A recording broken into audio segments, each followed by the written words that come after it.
đó bao xe say là nó chỉ là cái khó pin nó đấy mua chưa cỡ lâu tụi nó tròn tròn nó thăng vạt tụi ra tụi nó chỉ cho trên trong sơ lên nó tụi nó nè tụi nó như tổ giò này tổ giò như đầu cú đây tụi nó mà dàn trâu chế một trâu nè tụi nó nè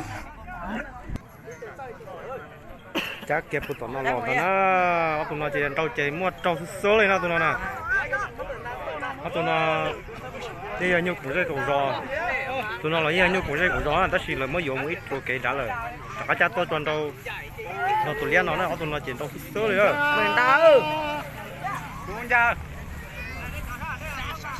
ổn à ok nó đó thay rong thay phỏng cá rồi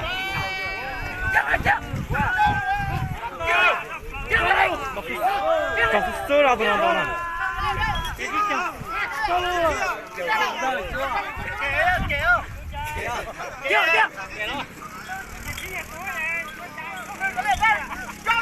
tụi nó trên đâu một chẳng tiết tiêu đâu tụi nó này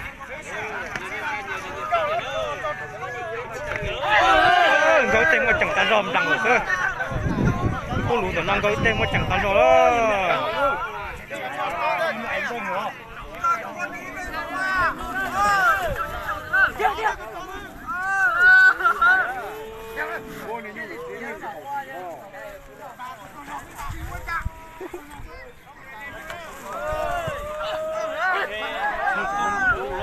đâu thì tao kiên rồi, tụi ta có chỉ trâu,但是tụi ta có đầu cú rồi, tụi lẽ tao nó cú lú giò, gom một chỉ cho trâu đấy.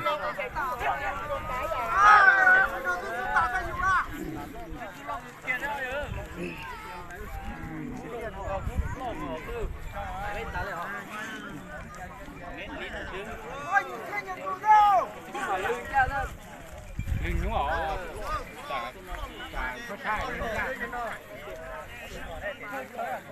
Chơi là cho chúng ta thế đấy.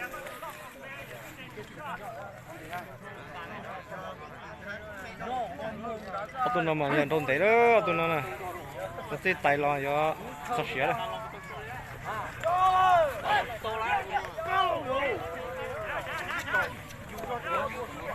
Tụi nó tí như cũng dễ dàng rồi.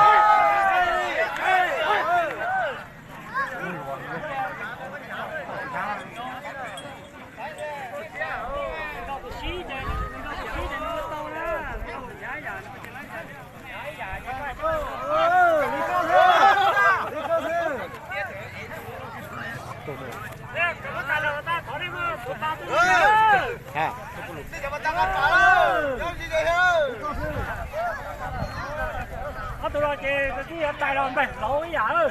Chỉ trâu cái nó tụi nó trâu căng giả rồi, nó chỉ trâu lên rồi.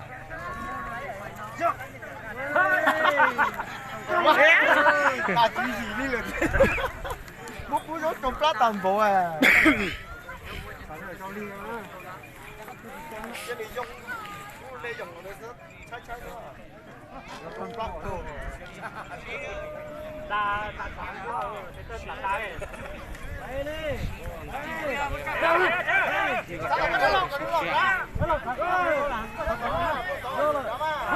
Tụi nó chỉ cho xin để trả cho nó tụi nó này. Ủa mới chỉ được cô.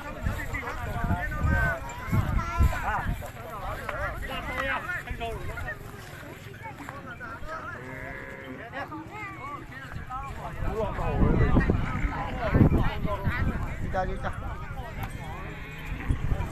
Ở đây à? Phá xương nó. Đây, con rô thì xả xin đột từ đi.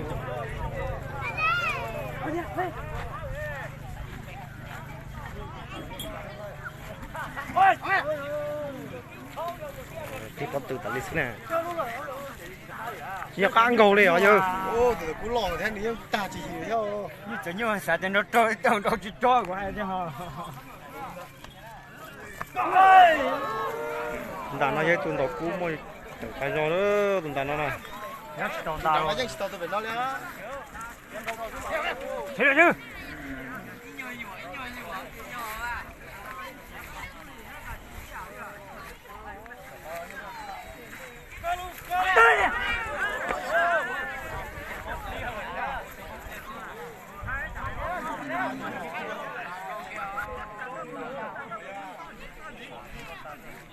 pla mấy à?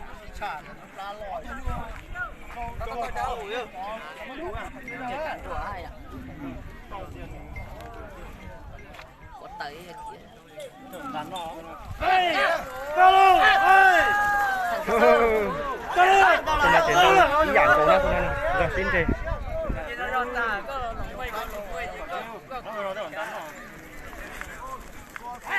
Đấy, chẳng biết trên à. Nói nó chả đâu. Trong đó là kiểu.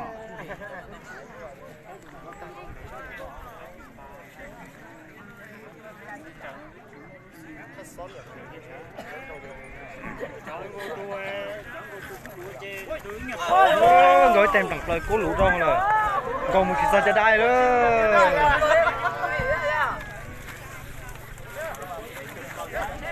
Ôi ôi, giật lời như thế nào? Mình cho nó mặt thôi nên nó ra. Nó chọn nó tàn lên nó lọt đấy không?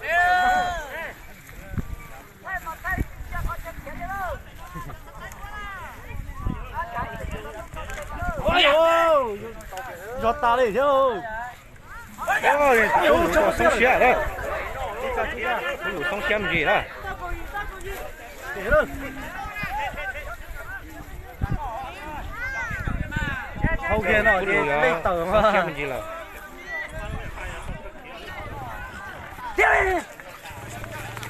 thì chả kia là tiền nó phải khét trực tiếp vậy á Nha.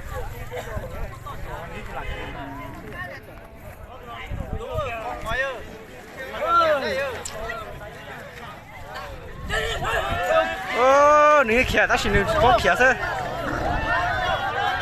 cố lũ to khét cái nọ đó cho cha cho phong người dư sơ có cứu tì nhau sơ sau đó là say tụi nó dây tụi nhu nhện trong chắp rồi nè còn đây dân nhỏ khẩu giò nó thì xì mà là mới vừa mũi chuột cái đạp và đấy phúc con nào là nó chơi phản đau phía chơi nhện trong phía trước nó nè